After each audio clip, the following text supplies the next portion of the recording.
एक व्यक्ति ऑफिस में देर रात तक काम करने के बाद थका हारा घर पहुंचा। दरवाजा खोलते ही उसने देखा कि उसका 5 वर्षीय बेटा सोने की बजाय उसका इंतजार कर रहा है। अंदर घुसते ही बेटे ने पूछा, पापा, क्या मैं आपसे एक क्वेश्चन पूछ सकता हूँ? हाँ हाँ पूछो, क्या पूछना है? पिता ने कहा। बेटा, पापा, आप 1 घंटे में कितना कमा लेते हैं? इससे तुम्हारा क्या लेना देना? तुम ऐसे बेकार के सवाल क्यों कर रहे हो? पिता ने झुंझलाते हुए उत्तर दिया। बेटा, मैं बस यूं ही जानना चाहता हूँ। प्लीज बताइए कि आप 1 घंटे में कितना कमाते हैं? पिता ने गुस्से से उसकी तरफ देखते हुए कहा, 100 रुपये। अच्छा, बेटे ने मासूमियत से सर झुकाते हुए कहा, पापा क्या आप मुझे 50 रुपये उधार दे सकते हैं? इतना सुनते ही वह व्यक्ति आग बबूला हो उठा।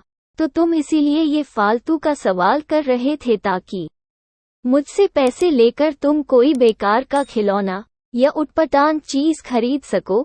चुपचाप अपने कमरे में जाओ और सो जाओ। सोचो तुम कितने सेल्फिश हो।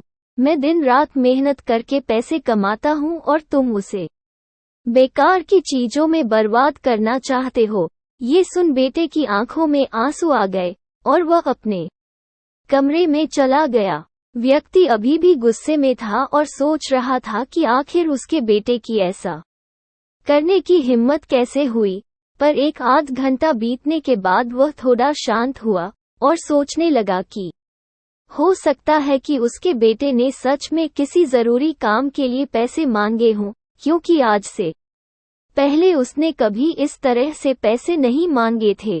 फिर वह उठकर बेटे के कमरे में गया और बोला, क्या तुम सो रहे हो? नहीं, जवाब आया। मैं सोच रहा था कि शायद मैंने बेकार में ही तुम्हें डांट दिया। दरअसल दिन भर के काम से मैं बहुत थक गया था। व्यक्ति ने कहा, आई एम सॉरी, ये लो अपने 50 रुपए। ऐसा कहते हुए उसने अपने बेटे के हाथ में 50 की नोट रख दी। थैंक यू पापा, बेटा खुशी से पैसे लेते हुए कहा, और फिर वह तेजी से उठकर अपनी अलमारी की तरफ गया। वहां से उसने ढेर सारे सिक्के निकाले और धीरे धीरे उन्हें गिनने लगा। ये देख व्यक्ति फिर से क्रोधित होने लगा, जब तुम्हारे पास पहले से ही पैसे थे तो तुमने मुझसे और पैसे क्यों मांगे? क्योंकि मेरे पास पैसे कम थे, पर अब पूरे हैं। बेटे ने कहा, पापा, अब मेरे पास 100 रुपए हैं।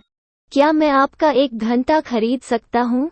प्लीज आप ये पैसे ले लीजिए और कल घर जल्दी आ जाइए। मैं आपके साथ बैठकर खाना खाना चाहता हूँ। दोस्तों, इस तेज रफ्तार जीवन में हम कई बार खुद को इतना बिजी कर लेते हैं कि उन लोगों के लिए ही समय नहीं निकाल पाते जो हमारे जीवन में सबसे ज्यादा इम्पोर्टेंस रखते हैं।